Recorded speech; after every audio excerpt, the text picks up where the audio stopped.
Yo, what is good? Welcome to the channel. In today's video, I'm going to be going over how to add flow and energy to your edits with null objects. And it seems like you guys really liked the null object tutorial I did last time. So in this video, I'm going to be showing you guys a different way that you can use null objects. So here in After Effects, I have these three clips without any flow or movement.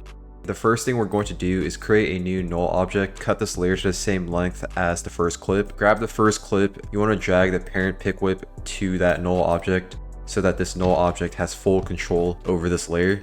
If we move the position, it moves the layer, and we can also scale it to make it bigger or smaller. For this first animation, we're going to create that slow zoom out. So I'm going to increase the scale and keyframe that at 140%, and then go towards the end or one frame before the end, keyframe the scale back to 100%, drag the keyframe to the end of the layer, easy ease both of these keyframes, and we're also going to turn on the motion blur. And now when I play this, we have that really slow zoom out animation. The next thing we're going to do is create a new null object, cut the layer to the same length as the first one, and then make sure to connect the parent pick whip to that new null object that we just created. With this layer, we're going to be creating that zoom out animation. So go towards the end of the layer and then hold the shift button, click page up in order to go back 10 frames. Open up the scale, keyframe the scale at 100%, and then go one frame before the layer ends. Because we are creating that zoom out animation, we want to keyframe the scale to, I'm going to keyframe that to 50%. Bring that keyframe towards the end. We have these black bars, which creates transparency.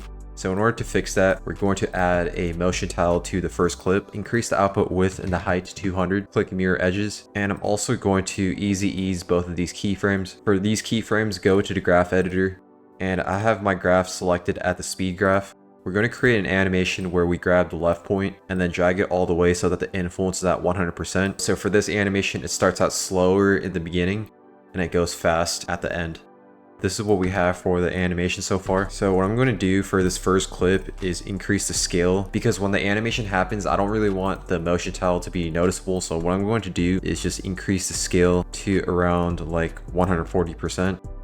And then now when I play this, you can't really notice it. We're going to move on to the second clip. Go to the second clip, and then we're going to create a new null object. Make sure it's the same length as that layer. Connect it to that null object, and then we're going to keyframe the scale for this layer as well. So I'm going to keyframe the scale at 150%, because for this animation, since it zooms out of the first clip, we also want to create that same animation where it zooms out of the second clip, just so that everything blends in together and the animation looks a lot smoother. Keyframe the scale at the beginning, and then I'm going to go forward to 10 frames, keyframe the scale back to 100%, turn on the motion blur for the second clip. I'm also just going to turn it on for the third clip as well. And then we're going to easy ease both of these keyframes. Go into the graph editor, and then we're going to keyframe or grab the right point and then drag it so that the influence is at 100%.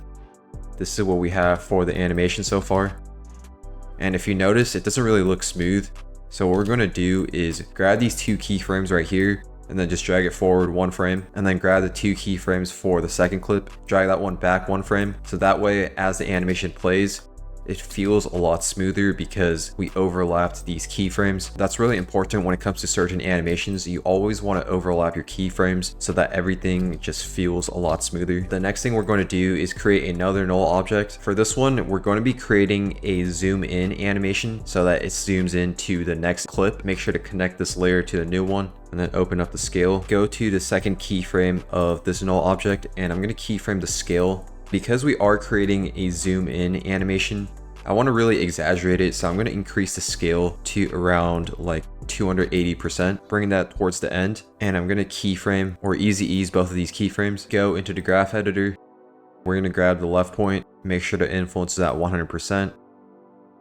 I'm also going to grab this first keyframe and drag it back so that it overlaps with the first null object. And then we're going to grab this keyframe right here, drag it forward one frame. This is what we have for our animation so far. So it feels really smooth. And the best way to think about this is think of the first null object as the one that animates your layer in, and then the second null object as the one that animates out, so that it creates that really seamless transition into whatever clip that you're transitioning into. So let's create a new null object. Make sure to connect the clip to that layer, Because we are creating that zoom in animation, we're going to be keyframing the scale at a smaller value. So I'm going to keyframe that at around 65%. Go forward 10 frames, keyframe the scale back to 100%. Easy ease the keyframes. Go to the graph editor, create a graph like this. And then we're going to overlap these keyframes with the other ones. So just drag that back 1 frame. And because we did create that zoom in animation, we have the black borders for this clip. So what I'm going to do is just open up the scale, increase the scale to around 160%. This is how our transition looks. What I'm going to do is grab this last keyframe right here and then just drag it forward 1 frame. I feel like it would make it look a little smoother. Yeah, that makes it look a little better. And the final thing we're going to do is create one more null object so that we can zoom into our subject right here. So let's create a new layer and then make sure to connect that null object. For this layer, we're going to be keyframing the position as well as the scale. Keyframe that right where this keyframe is. I want this animation to feel pretty smooth. So I'm going to go forward 16 frames, increase the scale to 160%. And we want to make sure that our subject is right at the middle. I'll keyframe it like that. Easy ease all of these keyframes. And then of course we're going to go into the graph editor, create a graph where it animates fast at the start and then slows down towards the end. Create the same exact graph for this keyframe. Drag these keyframes 1 frame back. And that feels pretty smooth, but what I'm going to do is just drag this back 1 more frame. And I think that looks a little better. So yeah, this is how the animations look so far. The final thing we're going to do is create a flash effect between these transitions. Create a new adjustment layer. Make this adjustment layer 6 frames long. Bring this layer between these 2 clips so that there's 3 frames on the left and then 3 frames on the right. And we're going to add an exposure. Increase the exposure. I'm going to have that really bright. So I'll keyframe that at like 4 at the center and then keyframe both the start as well as the end at 0. Easy ease the keyframes. And then we're going to duplicate this layer and bring that above the other clips as well so that we have a flash effect between the second clip as well as the third clip. This is what we have for the final transitions.